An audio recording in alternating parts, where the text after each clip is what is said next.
Good morning. Welcome to the sixth Spirituality and Leadership Workshop. In this workshop, we will experience the sixth dimension of our spirituality, how we make decisions, relying on our discernment, a driver of leadership.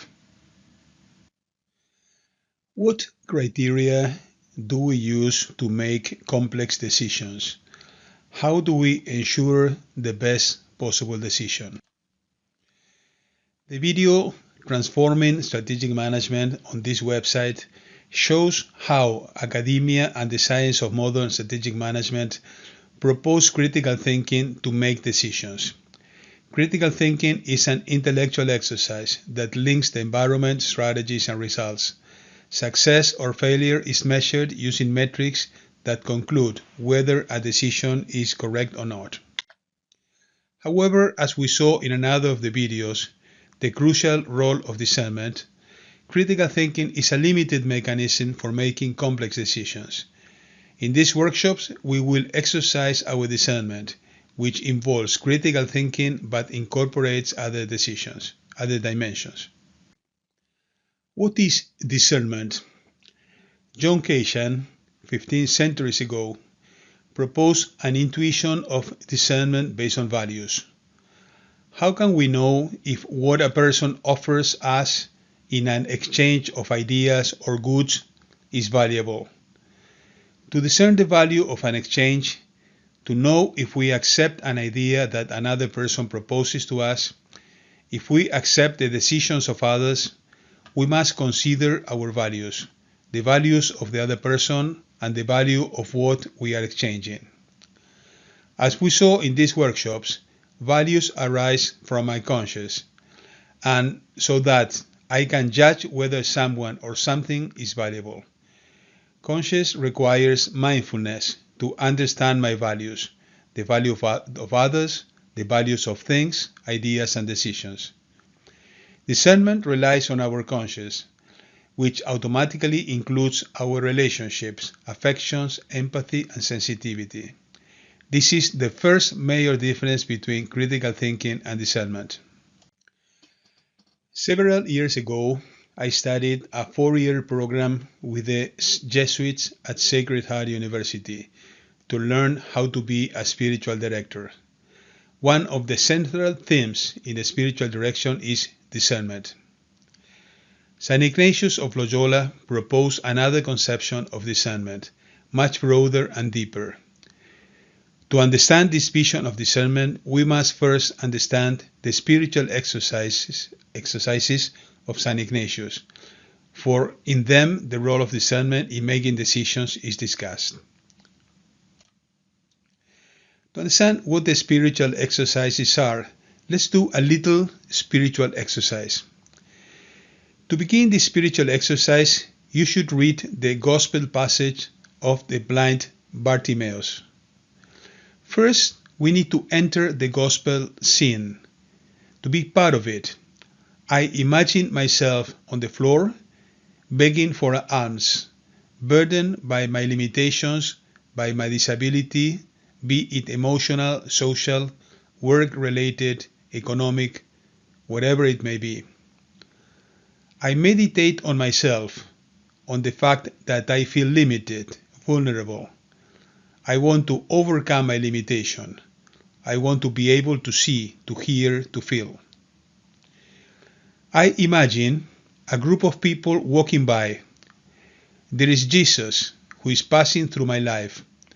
I see him, and I am anguished that he is still walking by. I imagine myself crying out in desperation, "Lord, have mercy on me." A universal cry of all humanity. We were created fragile, and we beg God to have mercy on us. I look into Jesus' eyes, how he lays his hands on me, and he heals me. I begin to see and decide to follow him on his way. This exercise can be done with each biblical passage. What we have just experienced is a very small application of the spiritual exercise of St. Ignatius, and it is also a very small application of discernment. What are the spiritual exercise? What is discernment? How does discernment emerge as part of the spiritual exercises? In the same way that we exercise our body when we walk, run, or do gymnastics, we exercise our spirits when we perform any of the dimensions of our spirituality. The spiritual exercises of St. Ignatius lead us to know ourselves, to know God, to love Him, and to orient our personal life in the search and knowledge of His will to a personal transformation. The exercises are done in 4 weeks. The first week is an exercise of reflection on our lives in the light of God's love for us.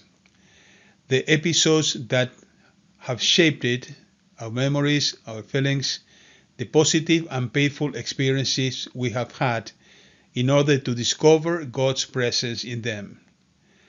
Thus began our exercise of blind Bartimaeus, recognizing our reality, both our talents and our limitations.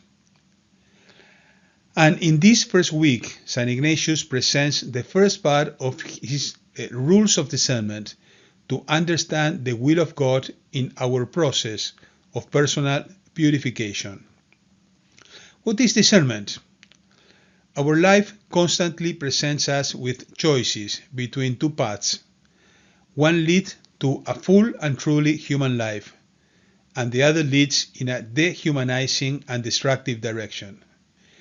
Discernment is our ability to distinguish between these two paths. Blind Bartimaeus used his discernment to recognize his limitations and ask for help in his personal purification, to be able to see, not only physically but also spiritually. The second week teaches us to know and follow Jesus. For this, we reflect on Scripture, to learn to recognize and love Jesus, which leads us to make decisions to change our lives following Him in His mission. And in this second week, St. Ignatius poses the second part of his rules of discernment that apply to weeks 2, 3, and 4 of the exercises in our process of personal enlightenment. What is the best way to follow Jesus in His mission? Blind Bartimaeus applies his discernment to decide to follow Jesus, again to see with his spirit as well. In the third week, we meditate on the Last Supper, the passion and death of Jesus. We see his suffering and the gift of the Eucharist as the ultimate expression of God's love. It is a departure from self-love towards a full love of God. We identify with the life and mission of Jesus. We follow his call. In the fourth week, we meditate on the resurrection of Jesus, his interactions with his disciples, and how he prepares us for a mission. We walk with the risen Jesus and resolve to love and serve him in concrete ways in our lives in the world. In reaching out in life, we come to the most extraordinary secret of the mystery of God. The sermon of St. Ignatius that the spiritual exercise proposes is a set of rules to be able to interpret which of our feelings lead to a full life. When we make a decision, we may feel good or bad. We may feel consolation or desolation. Consolation is an integrated feeling. It fills our soul. We feel more alive and connected with others, full of love, joy, and peace. Desolation is disintegrating. It fills us with doubts, worries, restlessness, anxiety, and feel isolated from others, in a dense darkness or confusion, doubt, disgust, without faith, hope, or love. However, it is not that simple. We can feel consolation even if we make a bad decision, and desolation even if we make a good decision. There arises the need to be able to discern which decision is the right one, whatever our emotionality may be. Several prestigious authors recommend using the Enneagram to help us in our discernment, to know if our decisions lead to a full life or to destruction. The Enneagram connects ourselves with others, with the world, with our spirituality, our conscience, our values, our psychology. It has its roots in Islam, Judaism, Christianity, Taoism, Buddhism, and ancient Greek philosophy. The Enneagram helps us to recognize our virtues and passions. It helps us to free ourselves from our compulsions, our shadows, limitations, and illusions. In short, the Enneagram helps us to be free. The Enneagram helps us discover our true self, who I am, and my false self, a mask I have created to live in the world, to connect with others, to please them. The Enneagram is like a mirror that shows me who I am. The Enneagram teaches that throughout childhood, people live different experiences that lead each one to move in different directions and to find answers, solutions, different shelters. Some people escape or find refuge in the heart, others in the guts, and others in the mind. The Enneagram helps us to understand how we make decisions. Do we lean on our head, on our reason, on our mind, at the risk of disconnecting ourselves from reality? Do we rely on the heart, emotions, feelings, affections, friendships, relationships, with the risk of living in ambiguity? Do we rely on our guts, our impulses, our survival instinct, our power, our desire to control? The Enneagram helps us discover our obstacles to discern and how to overcome them. It presents 9 different strategies for relating to oneself, others, and the world. Each strategy has a different pattern of thinking, feeling, and acting. I invite you to do an exercise to learn more about yourself, identifying with some of the 9 Enneagram types, how your history led you to be who you are, your compulsions, how they affect your discernment, how they affect the way you make decisions. In this exercise, we will draw on Bergin, Fitzgerald, Rizzo, and Hudson. What is your personality type? The type 1 is the perfectionist. He has the need to be perfect. He feels that his parents love him if he is perfect. If they criticize him, he becomes resentful and humorless. He has learned to live according to the expectation of others. The perfectionist's compulsion causes resentment and anger at not being able to be as perfect as expected. How can the Enneagram help you improve your discernment? You must look at the obstacles in order to make discerning decisions. By paying so much attention to mistakes and errors, you run the risk of being overly demanding and therefore making unreasonable decisions. To overcome these obstacles, you must recognize and accept reality as it is, understanding that there is an intrinsic perfection, even in that which is flawed. Type 2, the helper. I feel that my parents love me if I help them and I am responsive to them. I must adapt to meet their needs and earn their approval. I am willing to sacrifice to please others. The helper has pride and bluntly demands the return of favors. How can the Enneagram help me improve my discernment? My obstacle to discernment is believing that there is so much you can do that I minimize my difficulties, limitations, and shortcomings. How to overcome them? Fully recognize reality, your reactions and responses. Type 3, the achiever, feels that in order to gain my parents' attention, I must make them proud of me by having the best performance, success, achievement, so that they can identify with me. The achiever may feel vainglory and use unethical mechanisms to succeed. How can the Enneagram help me improve my discernment? My obstacles to discernment are wanting to be perceived on the basis of my successes, not recognizing information about my failures. To overcome these obstacles, I must fully recognize who I am, not what I do, and with humility accept the facts in which I have not been as successful. The artist, I have lost a parent or felt abandoned. I have little joy because people reject me and hurt me. I can't count on anyone, so I prefer to reject anyone. I prefer to live in a fantasy land. The artist will feel envy for having had a sadder life. How can the Enneagram help me to improve my discernment? My obstacles to discernment is paying attention to what is missing rather than the good in my reality, and then confusing my emotional reactions. To overcome them, I must look at the positive that allows me to internalize positive comments, reactions, and experiences that come from external sources, and I must analyze the negative that is valuable.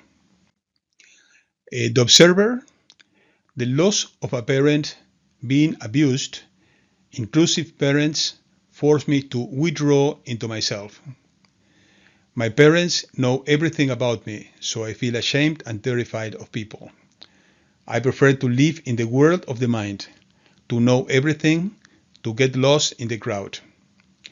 The observer will be hungry for information, always more knowledge and wisdom. How can the Enneagram help me improve my discernment? My obstacle to discernment is believing that I can discern everything with my mind alone. To overcome it, I must access my emotions, my heart, my physical instincts more fully, to discern more fully. The loyal. I feel my parents raised me with the Ten Commandments, the don'ts, the boogeyman, with little encouragement to succeed and low self-esteem. I learned to be obedient, conformist, and conscientious, to be alert to any danger. The loyal will live in fear and terror of not being aligned with the external social and business world. How can the Enneagram help me improve my discernment?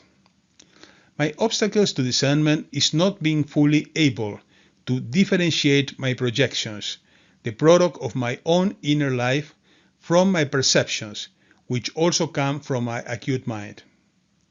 To overcome them, I must ensure that my projections are accompanied by emotions. The enthusiast, a family crisis such as parents, unemployment, and family poverty led me to be cheerful, enthusiastic, extroverted, fun, on the move, just to escape from the miseries of my life. I only remember the good times, to soothe my pain and get closer to people. The enthusiast will feel gluttony for experiences, always trying to plan more things, to do, to have more fun, and have more people around. How can the Enneagram help me improve my discernment? My obstacles to discernment is moving so fast and pursuing the positive while denying the negative that I am unable to discern what is true from what is not. To overcome it, I must learn to be still, internally and externally, in order to access my capacity for discernment in a much more refined way. The defiant, on the basis of yelling, anger, and vandalism, I learned to dominate my parents. I can be the boss and aggressively dictate the rules of the game. Since I imagine that all people are like me, I feel no guilt. I don't care about other people's feelings. I will never say I'm sorry or apologize. I am ready to exploit any weakness or get into a fight. The challenger lives the craving for more intensity, more power, and control. How can the Enneagram help me improve my discernment? My obstacle to discernment is relying so exclusively on my instincts. To overcome this, I must be truly open to new ideas and people without rushing to judgment or acting so quickly. The conciliator, I feel that my parents didn't care about me, they preferred my brothers or sisters. I wasn't important enough to be loved. I wasn't worth it. I compensated with excesses of television, food, reading. I became placid, carefree, not bothering anyone. The conciliator is lazy. How can the Enneagram help me improve my discernment? My obstacle to discernment is not paying attention to myself, to my thought or reactions. To overcome it, I must allow the dormant volcano within me to awaken and express itself. After this journey, we can have the intuition that discernment incorporates the 10 dimensions of our spirituality and automatically our leadership. It incorporates the knowledge of all, especially of wise people, people with virtues. It incorporates information provided by our conscious. Our discernment occupies a very important place, the path to transcendence and our values. And by incorporating values, we introduce our path toward goodness, beauty, truth, that is the meaning of our lives. It incorporates our religiosity, especially our desire to develop our relationship with God by building a better world, transforming, healing, and seeking social action. And indeed, every dimension of our leadership is crucial to our discernment. And so we enter into the second part of this workshop. Our power of discernment drives a leadership culture. Our power of discernment illuminates the vision of the future. It motivates us, energizes us, empowers the mission, builds relationships, sharing discernment. It is decisive in decision-making and provides a realistic and humane framework. It strengthens our capacity for transformation, healing, and social action. The discernment dimension of our spirituality maximizes the intellectual capital of nations and organizations, helps build human capital. Discernment creates richer personal and community knowledge, wisdom, prudence, and common sense. It helps build social capital by creating and recreating communities. It helps to build renewal capital. Discernment promotes transformation. It helps to build process capital, seeking to do everything as well as possible. Discernment dimension of our spirituality unifies society, seeks the best for all, builds a leadership culture, promoting the common good, integrating and harmonizing society, better than individualistic and collectivist cultures. This concludes our workshop. In this workshop, we experience how we make decisions based on our discernment. This is a giant leap. Discernment is much richer, more human than critical thinking. Discernment is based on all the dimensions of our spirituality. It goes to the depths of each person, to our conscious, to our interiority, considering all aspects of our personality, our lights and our shadows, how they impact our personal criteria. Learning to discern is an art which humanizes us and makes us leaders. Thank you very much. Have a nice day. I invite you to visit my website, where you can download for free some books that I wrote, which contain the research material that give foundation to these workshops.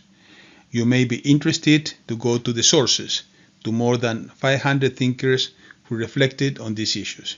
You can also find videos summarizing these books.